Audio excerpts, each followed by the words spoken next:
Is this thing on? Welcome back to Big Mouth and fancy seeing you here in June. A very welcome, my friends, and especially my enemies. Come in, sit down, no touching.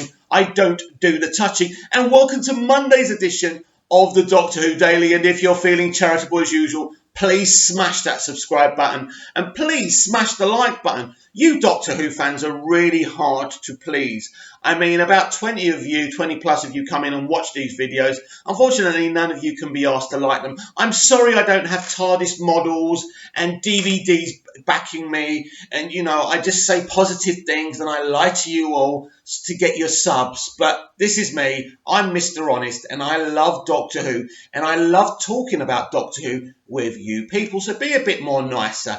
You know, smash a few likes, you know, subscribe to the channel if you want to see more. I'm sure you do. So on today's show, very shortly, I'm going to be reading yet another article from Screen Rant saying that what Chris Chibnall did with The Timeless Child actually solves a frustrating piece of Doctor Who canon. We'll be reading that in a moment. And then I'm going to be asking the controversial question, would Doctor Who have been better off if the revival never happened? Wait for it. We will be discussing that very shortly. But first, let's read this Screen Rant article. Screen Rant are talking a lot about Doctor Who, and they're certainly spinning it that what Chris Chibnall has done in season 12 is a pretty positive thing. We will get into it. Doctor Who just removed one of the original show's most frustrating Time Lord rules. The season 12 finale of Doctor Who, The Timeless Children, has removed one of the more cumbersome rules regarding the Doctor's regeneration process and how many times she can be reborn into a new body. While the change was largely unneeded thanks to previous stories, it has still lifted a major burden from the character's backstory. The concept of regeneration was introduced into Doctor Who's mythology when the first actor to play the Doctor, William Hartnell, was forced to step down due to ill health. Patrick Troughton replaced Hartnell in the final episode of the 10th Planet storyline, with the Doctor seemingly changing into someone else after muttering, "This old body of mine is wearing a bit thin." This was later confirmed as a special ability mastered by all members of the Doctor's race, the Time Lords. They're not a race. His race, before we found out it wasn't his race or her race, was Gallifreyans. But Time Lords are a specially selected society. That's important. Since that time, whenever an actor exited the role, the Doctor would regenerate into a new form, and a new incarnation of the Doctor would be born. The Doctor has gone through 14 incarnations over the course of the television series, including the current 13th Doctor, Jodie Whittaker, and an unnumbered War Doctor who was introduced in the 50th anniversary special, played by John Hurt, which Screen Rant don't mention. John Hurt's a legend, the late John Hurt. The classic series established that Time Lords were limited to a total of 12 regenerations and 13 incarnations over the course of their lives in the episode The Deadly Assassin.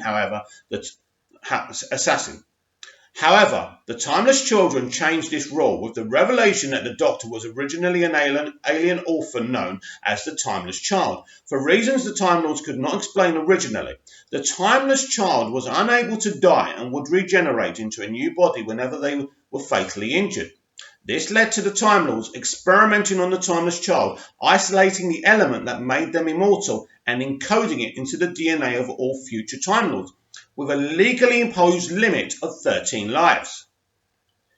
This would seem to be a brilliant idea that eliminates any worry of the Doctor ever hitting the limit on how many lives they can have. Unfortunately, this problem was already solved by former Doctor Who showrunner Stephen Moffat. In the final 11th Doctor story, The Time of the Doctor, the story saw the Doctor spend a better part of a millennium guarding the rift in time and space leading to the Time Lord homeworld of Gallifrey and being rewarded with a full set of regenerations. This codified the idea that the limit on regenerations was a legal one rather than a physical one, as previous stories had suggested that Time Lords could sign their regenerations over to other Time Lords and Doctors. Arch enemy the Master had once been offered a full regeneration cycle as a reward by the Time Lord High Council. Regardless of how necessary the change was, it would seem that Doctor Who has ensured that the Doctor will continue to exist for as long as BBC continues to produce the programme, in eliminating the limit on how many times the Doctor can regenerate. Chris Chibnall has opened up a universe of possibilities. That's true. Not about the regeneration, and we'll come to that. It remains to be seen, however, if he will ever explain away some of the possibilities made possible by this change, such as the mystery of the existence of Ruth.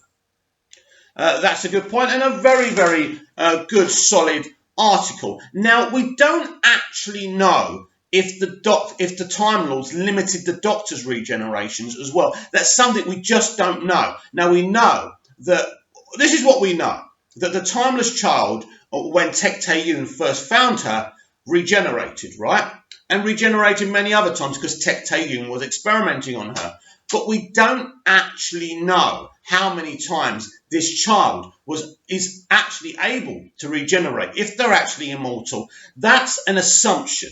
That's an assumption made by people who don't like this reveal. So we don't actually know if the Doctor is immortal, right? We don't know that. That hasn't been clarified by Chris Chibnall or anyone else who's ever made Doctor Who. We just don't know. So this doesn't really take away anything. We don't know how many times the Doctor can regenerate. We don't even know if the Doctor, in fact, is the Timeless Child. As I've discussed on this channel many, many times, the Matrix could have been corrupted, the Master could have been lying. We simply don't know enough to make all these assumptions. And it's all right for people to do videos and say, I don't like the idea of a pre-Hartnell Doctor. I don't like this, I don't like that. But at the end of the day, you're not working off facts. You're reacting to something. You're being reactionary. And that's fine. You know, Doctor Who's a passionate business. I'm a passionate Doctor Who fan myself. As you saw in my Timeless Children reaction, I was very frustrated by people's attitudes. And I actually really enjoyed the episode. I thought it was the best episode that Chibnall's ever done. It was really, really good. And I think if Chibnall can actually develop his Doctor into a character and Yaz into a character and whatever companions he's going to put on the TARDIS with them, I think he could have something special in his hands. So basically, the end of term report, as far as I'm concerned, with Chibnall after 2 seasons, much better, but could do even better. More character work, make the standalones more interesting, more epic, and more exciting, and we could have something special. So quickly want to go back to the ratings, because I noticed Council of Geeks did one about the ratings, and lots of people are still talking about the ratings. Everyone has their own perception of this. Now, Council of Geeks, Nathaniel, was alluding to people make the ratings mean what they want them to mean. And to a point, he's right.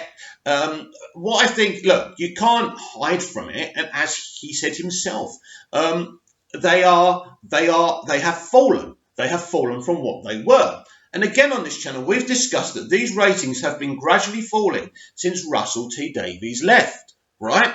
So that's been the thing. Russell knew exactly how to make modern day Doctor Who. He created it. He molded the clay for it. And since he left, the truth of the matter is, people preferred what he did to what Moffat did, and they certainly prefer what Moffat did to what Chibnall did, right? So now you can go back and say, Russell T Davies, what he did was perfection as far as I'm concerned. Moffat changed things a lot, but it still was like this. Let me tell you something. When I first started watching the Moffat era of Doctor Who, because I love Doctor Who, I was going to carry on watching it. It was like having a girlfriend, but still being in love with your ex. The Russell T Davies era of Doctor Who grabbed me so compellingly that it was very hard with the Stephen Moffat era for me, because it was so different, as we can see behind me now. It was a very different era. But should I tell you what it was? Now looking back at it, I can appreciate it. It was a beautiful, escapist fairy tale. And if you haven't gone back to it for a while, you really should. Now, I'm going to ask the controversial question. Should the revival of Doctor Who have happened? Would Doctor Who be better off if the revival never happened? Look, I know the revival better than the classic series. Yeah, I basically embraced Peter Davison's era. That's how I first started watching Doctor Who. I never watched anything before it or anything after it. It was Peter Davison, then it was the Doctor Who the movie, then it was the revival. That's how my Doctor Who CV goes, basically. So I would say my knowledge of Classic Who is very limited. I've started getting into Classic Who. I've been watching a few Hartnell episodes as well because I've got BritBox now, so I'm able to delve into that, and I will be slowly but surely, so we can talk more about that when I know more about it, because I don't want to be talking about things I know nothing about and pretend I'm this all-knowing Doctor Who fan, like some Who-tubers do. So basically, I'm obsessed with the revival. I think the revival's great. But I think there is a part of me thinking that maybe it would have been better if we never had the revival, which means I'm robbing myself of so many great Doctor Who memories. I love it. I love the revival. It's been amazing. You've had these three fanboys come in and expand the universe. It's been beautiful. And I'm sure for a lot of Classic Who fans, it would have been better if the revival never happened, especially for the fact that Jodie Whittaker would never have been cast and we wouldn't be where we are now. And I kind of understand that mode of thinking, because people who come from the classic era see Doctor Who in a certain way. And there's certain things they've never wanted. And all the things they never wanted, they got in the revival, right? Doctor Who was more emotional, there was romance. Do you understand? These are things that people from the classic era never saw. So it's very hard when you're used to one thing. Change is a difficult thing, and I know we all kind of bandy about, yeah, but Doctor Who has always been an ever-changing universe. Not like the revival. Now, the revival's really interesting because the revival's come in stages. Now, if I look to the very first episode, Rose, which I rewatched a couple of days ago, it still has a lot of Classic Who toning and elements to it. Even Murray Gold's music isn't as brash and as loud at first. And even The End of the World, which is the next episode of the RTD era, it's still, like the aliens and stuff on that world are still kind of silly in terms of Doctor Who history. They look like that they were made in some, really low budget kind of place where they were just, average puppeteers or something. And that was done purposely to fit in with Classic Who. So the revival didn't just come in big. It was a slow process to get everyone used to the new way they were going to do it. So when you get to the finale, then it's loud, then it's epic, then the CGI is amazing, then it's the revived era of Doctor Who. So I love the way RTD did that. And then when you get to the second season and beyond that, then it's still the same universe as Classic Who, but it's very modernised. It's much more modernised, and every year it just gets more and more epic, right? And so I think that was the Classic Who fans' problem with it. So I am asking this question, and I want you to comment down below. Would Doctor Who been better off without the revival? So a quarter of me says, from the point of view of the classic fans, I would say yes. But wholeheartedly, from my point of view, the revival of Doctor Who has meant so much to me, especially the Russell T Davies era, but the Moffat era to a lesser extent as well. I can't really venture an opinion saying, Chris Chibnall. I can't. He's been there for 2 years and he just hasn't done enough for me to make this actor into the Doctor. It's something that everyone's bringing up. And although I see a lot of potential and excitement within the Timeless Child reveal, and I think there's so much to do and to tell and for us to learn from this story yet. It's not done yet. It's a long way from being done, and that's what excites me. But he's got a lot of character work to do with his characters, with his Doctor, and unless he does that, the show will continue to lose numbers, and it will be very interesting how many people come in for the Dalek Civil War Christmas special, another episode I'm really looking forward to. Get your character work right. Your Doctor must have the biggest personality. The Doctor must always be a personality.